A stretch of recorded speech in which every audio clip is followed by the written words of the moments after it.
welcome. This is Easty and the Wolf.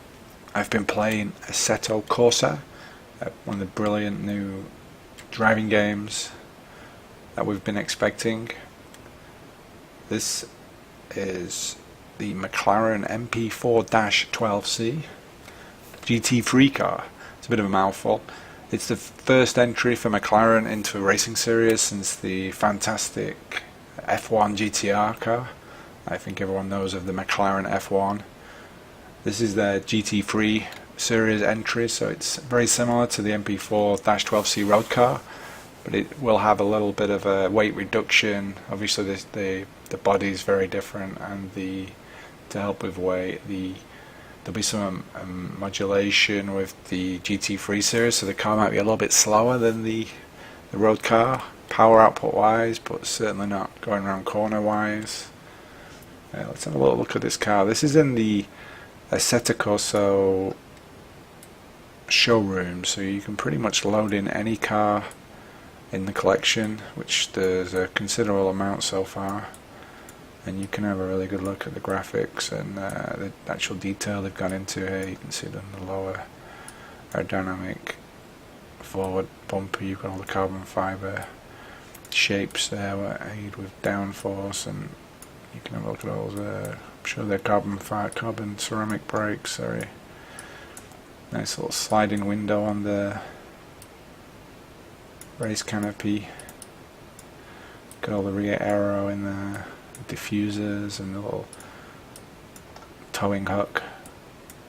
Just the detail is absolutely beautiful that they've gone into. Obviously the graphics are turned right up here. I'm not sure if I can play on my tri-screen with the graphics like this, but absolutely beautiful to see. I got the race standard filler in there, some more carbon fibre surrounds. Just looks absolutely fantastic. Also the environment, you can flick through a few different environments. There's a beach, a showroom, and this is like the disused warehouse. It just looks really brilliant. One thing I like about this game is that it just really doesn't look too colourful. A lot of games I see, they just look very arcadey, very colourful.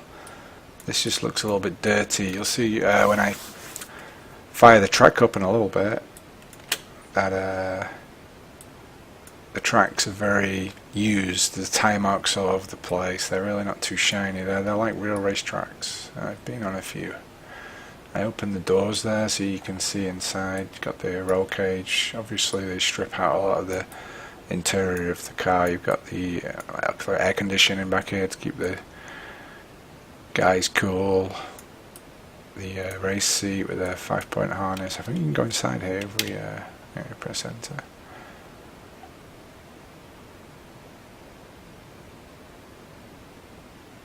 There we go, we can actually move around in here. But we got the, I think that's the fire extinguisher, the race ECUs and stuff, and all these controls are obviously not in the production car.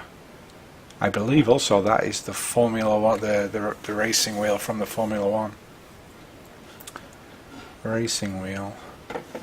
The detail in the game is absolutely beautiful, so I'll just pop back out. So, close those doors. Just have a look around the front again. All the headlights are in there. There's a lot of things with the GT3 spec they have to do. That's the reason the car is a little bit slower, because they'll have to put baffles on the intakes and things like that to try and make all the GT3 cars from the different manufacturers a similar speed, otherwise it wouldn't be a very fair race in the GT3 class. I think this livery is the lower racing team, the Red Bull. Absolutely gorgeous. Okay, we're straight off into the race here at Magello. Beautiful, smooth, flowing track in Tuscany, I believe, in western Italy. You can see the hills in the background. This is a predominantly, or it's all GT3 cars. We're actually in the McLaren MP4-12C. As you can see, going into the first corner, there's several other McLarens, the exact same car. We have the car in front of us, the red and black one now, is the BMW M4 GT3 car. And also the silver one, which can I see? Yeah, that's two M4s. I was waiting for the SLS. Oh, bit of a shunt there. There's been a pop into the grass. And their Assetto Corsa, I've actually got the setting. Oh, there's the SLS. Just popping in front of us, the AMG and Mercedes 6.3 V8.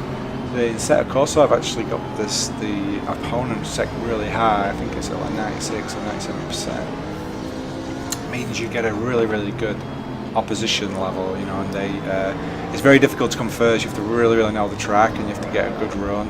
And this is definitely what I'm doing here. I'm getting onto the grass a little bit, not concentrating. There's the Mercedes AMG SLS. Just getting in the way a little bit. I've got some of the track corners down. I played this circuit a little bit, just finding my way, and it's such a fantastic in the GT3s. You can feel the feedback so much. You can feel where your traction is. You can get on the power, and you can really the variation in the pedal definitely shows in the game. You can be very smooth on the power coming out corners, and it'll lock up if you try and stomp on the power. It would definitely get the back end out, as you may see sometime. Figured out this fast section is pretty much all out. You just have to get into the corners quickly. Then you have a blast down into this is the final corner, which is kind of you throw it in there and try and get down into third, and then try and hook the car up and get on the power as early as possible, because it's a really important corner, because it's probably the longest section of the track after that corner. So you really want to be going as fast as you can. I think I'm in about 8th position now. I haven't got any of the telemetrics or on-screen graphics on. I really feel more immersed when none of that is on. You just got the steering wheel and the real in-car display. Very late into the corners on this. I find the AI, even on the high opponent setting, they still brake a little bit early, it seems, and you can just jump inside of them a lot. In multiplayer, you might not want to do that as much, because it might annoy people, because you're just about to turn into a corner and you just appear with your late braking and messy entry through the corner. But if you're an opportunist, which racing drivers have to be, I guess, you see that gap and you go for it. And they do have opportunity to go wide, you know, into the corner. It just mess that line up a little bit. But you have to be careful in this game also with the AI. They do have some, I would call it, errors where they do kind of drive through you. So if they have got a better run and they're right behind you, they will spin you out pretty easily. And you can see how easily affected that is. I was full on the power there, and I got one of my wheels on the grass. And a lot of games you would get away with that, but this really catches you out, and then you hook onto the tarmac facing the wrong way, and it hooks up and just shoots you straight off. I think that's very authentic of how it would be in real life.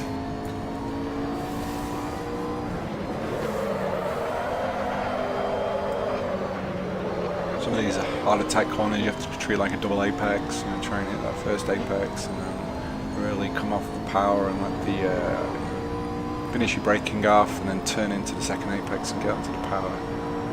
Again, we're going down into the very last corner, just trying to catch up to this M4 GT car. I think they've done the balancing quite well.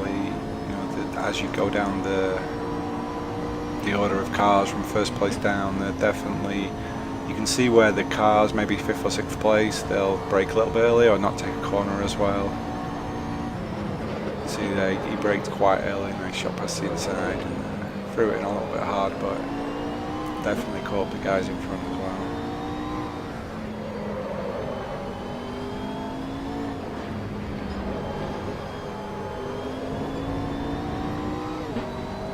Same with the track previously, you can see there's a lot of marks on the track, a lot of tire marks, and it's actually really good to use in some areas where there's not much landscape on the side. You can use the tire marks as braking points, turning points. Maybe think of that point every time you go around the track. A lot of them are there. This is kind of a scary section where you can keep it all out. The AI definitely doesn't. Especially in this latter point, you catch up a lot of distance. I think I do that throughout this whole race. Didn't realise I'd be going that slow for the corner, so I ran into the back of them.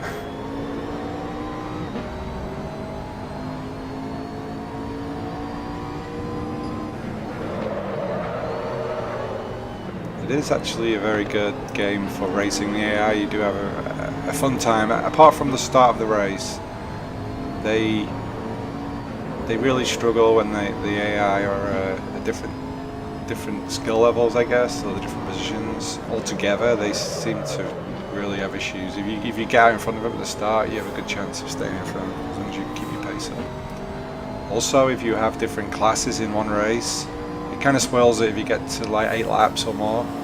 When you start catching up to the back markers, then the AI really struggle to overtake the back markers well. So if you're just tracing, say first place, if you're second, and you catch up with back markers, he may just fall in line behind them at a certain point, and you obviously don't, and just take the first position. So you kind of feel like you cheat a little bit. So hopefully they can sort that out. But all in all, I've had some really good races with AI.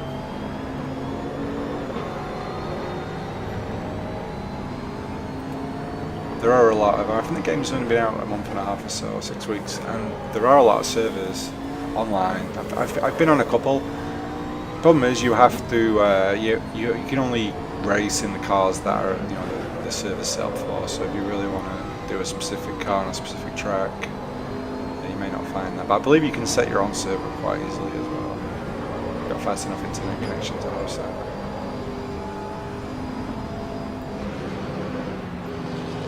See there, I just kept the power line through there and caught him up, but I didn't take it very well coming out the corner, and he got it back.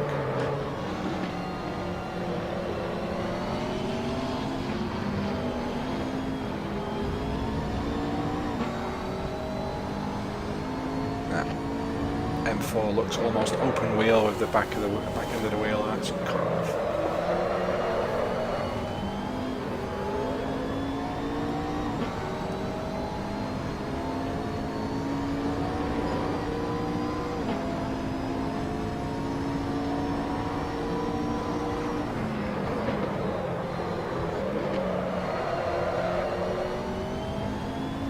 Something that you don't really get from watching the videos if you've never used a wheel in a quite good simulate game, is you get so much force feedback in the wheel. It's so immersive. It makes up for the game so much.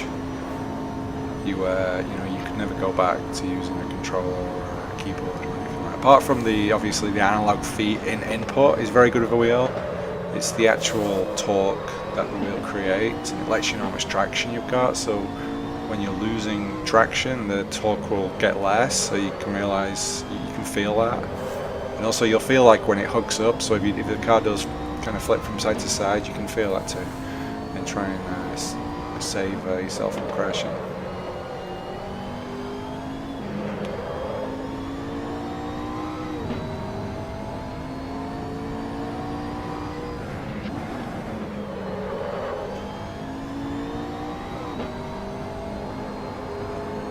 Also, the tracks I have been on are Spa. I've driven that in real life.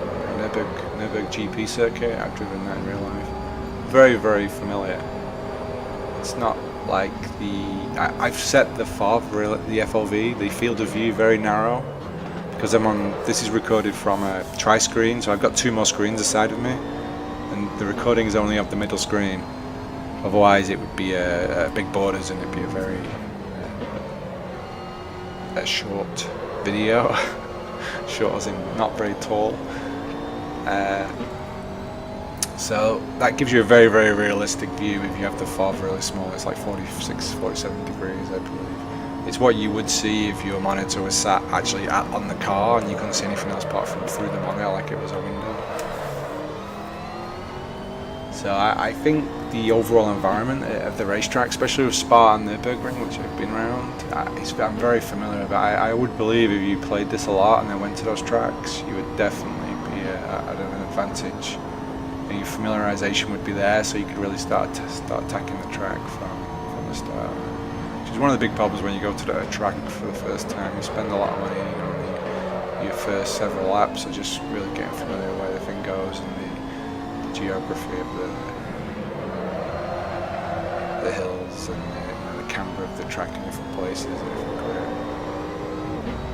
I believe they laser scan these tracks, so they go around in segments with a laser scanner and create 3D meshes. It's very specific.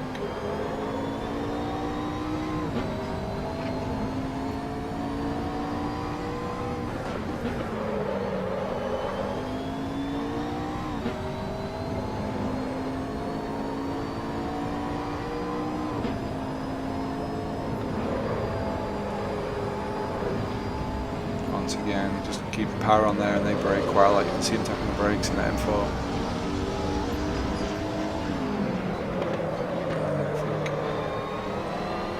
Chasing the Mercedes SLS now.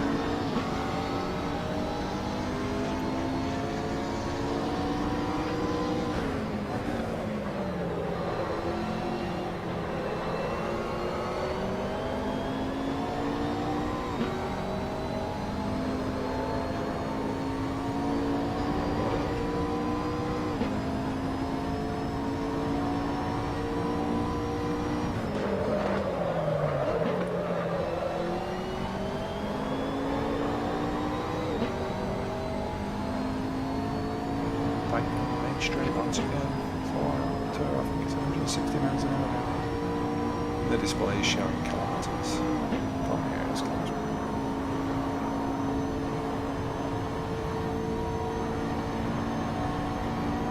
Once again trying to catch up dramatically in the braking zone. Really running wide there, going back into a different apex than he had.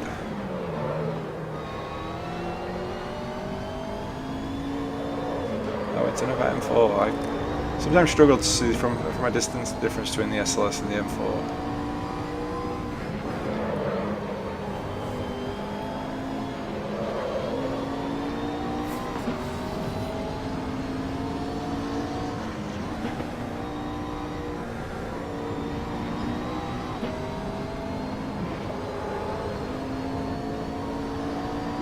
And we'll see what happens here. I think.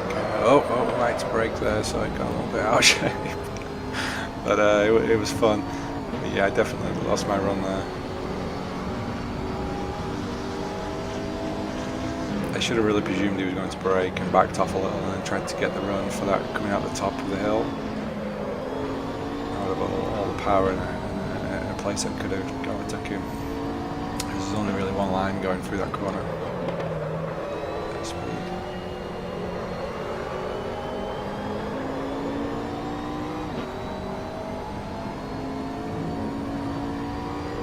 So far on Assetto Corsa, I've really played the most. I've probably played the 458 GT car, and I think that is phenomenal. It's very addictive to play. It's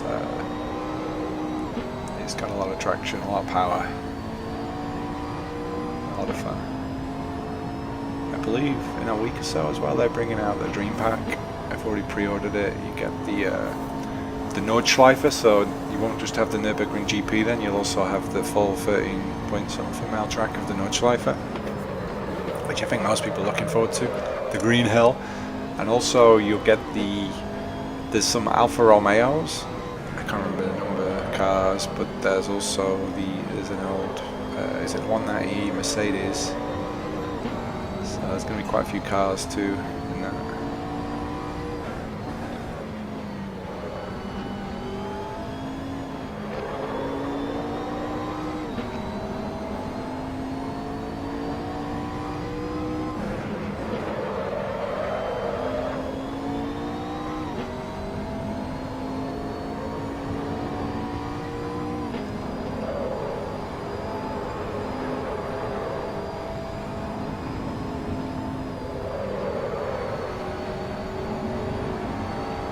The detail on these cars is absolutely beautiful. Like, sometimes I just want to stay behind the cars because I think it just looks so amazing. Oh, he got back on me then. I thought he got clear of him, but he came back. He wasn't giving it up. So now I'm getting closer. I think he's like, yeah, you can see the performance of this guy is really good now. I think he's third position. So, and we are on the final lap. So I'm fourth, so he's third, and we're fighting for third position. And he's really holding out. Really going to try and get my foot down into this final corner of the race, and we're going to see all or nothing, I guess. It's sliding, so try and hook as soon as he hooks up. And definitely looked like we got hooked up before him, but no, we've not got the grunt. So that's where we're going to go for in fourth, and this was a race from Magello and the MP4-12C. I hope you enjoyed it.